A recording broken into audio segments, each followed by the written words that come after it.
In 1978, America was introduced to Dr. Johnny Fever, the Big Guy, Venus Flytrap, newsman Les Nessman, sexy receptionist Jennifer Marlowe, and the rest of the crazy WKRP in Cincinnati gang when the sitcom premiered on CBS. WKRP features the misadventures of a struggling radio station in Cincinnati, and it aired for 4 seasons from 1978 to 1982. It was created by Hugh Wilson, a writer who made a name for himself working on the Bob Newhart Show and the Tony Randall Show, and later directing the movie Police Academy. WKRP in Cincinnati is based on his experience working in advertising for radio station WQXI in Atlanta, with many of the characters and storylines based on actual people and events that happened during his time at WQXI. Back when radio was still a major force in American media and TV comedies were all the rage, WKRP combined the best of both worlds into a hilarious show. The story of a scrappy radio station trying to make a name for themselves had everyone watching and listening to the songs the show was spinning. So let's take a look back at some behind-the-scenes trivia about WKRP in Cincinnati and the people that brought the show to life. WKRP's program director, Andy Travis, is based on a real radio program director named Captain Mikey. When Andy Travis arrives, his first item of business is to change WKRP from an easy listening station to a rock and roll one.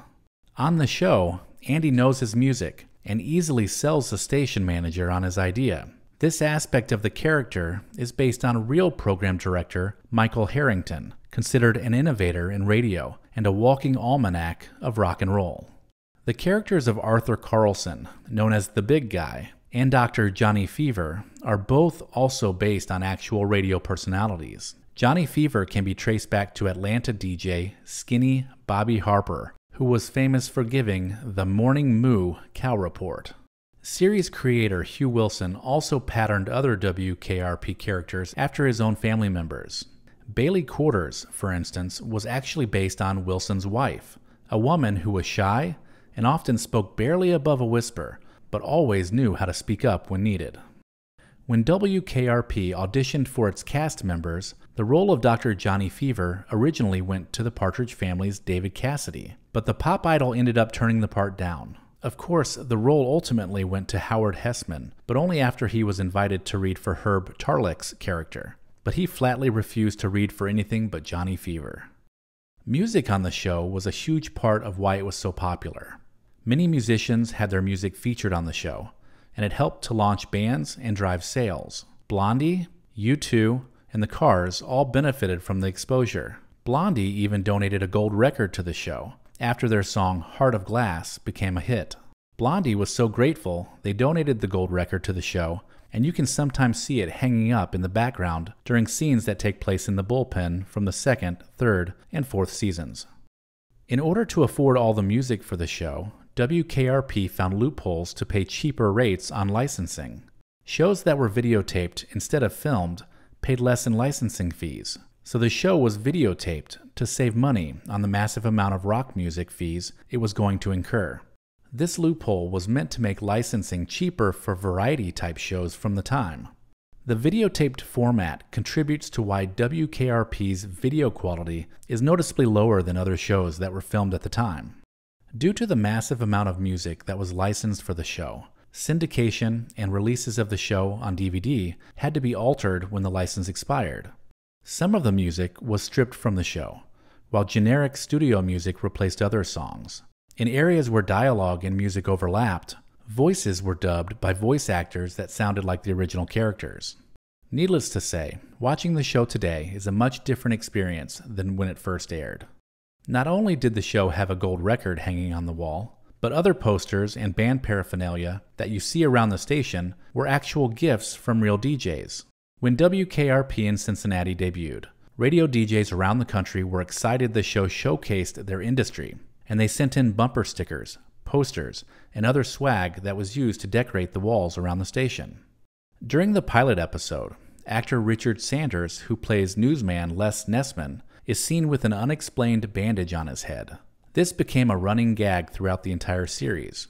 Each episode had Nessman wearing a bandage on a different body part, and it was later revealed that his big dog is causing all of the injuries. In real life, Richard Sanders was preparing to film the pilot episode, and according to an interview with the Seattle Times, he set a briefcase down backstage and stood up into a light fixture that cut his head open. The bandage covered the wound because makeup couldn't be used because of infection. The bandage was featured in the pilot episode with the expectation that it would be explained, but it never was.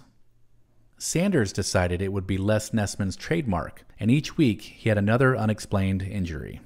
Speaking of Les Nessman, the most memorable episode of the series has to be Turkeys Away, the 7th episode of Season 1. In the episode, station manager Arthur Carlson, aka the Big Guy, decides it would be a great idea to give away turkeys by throwing them out of a helicopter. The turkeys come crashing down as reporter Les Nessman is seen providing play-by-play, noting they are hitting the ground like bags of cement, and Nessman cites the old Hindenburg line, "Oh, the humanity." Later covered in turkey feathers, a dazed Carlson returns to the station and utters the memorable line, "As God is my witness, I thought turkeys could fly." This disaster was inspired by a much less horrific turkey giveaway that WQXI General Manager Jerry Bloom, who was the inspiration for Carlson, had conjured up. In Dallas in the late 1950s, he dropped turkeys off the back of a pickup truck as a radio promotion. The public went nuts, fighting over the turkeys, and it ended up getting him fired. Hugh Wilson, the creator of WKRP, had heard the story while working at the station and used an embellished version to come up with the hilarious episode. Another memorable character on the show was Venus Flytrap, a smooth-talking evening DJ. The soulful and funky ladies' man, played by Tim Reed, was the inspiration for the SNL character Leon Phelps, otherwise known as the Ladies' Man. Tim Meadows has admitted that WKRP's Venus Flytrap was the inspiration for the character who was so popular on SNL. They even made a feature film about him in 2000.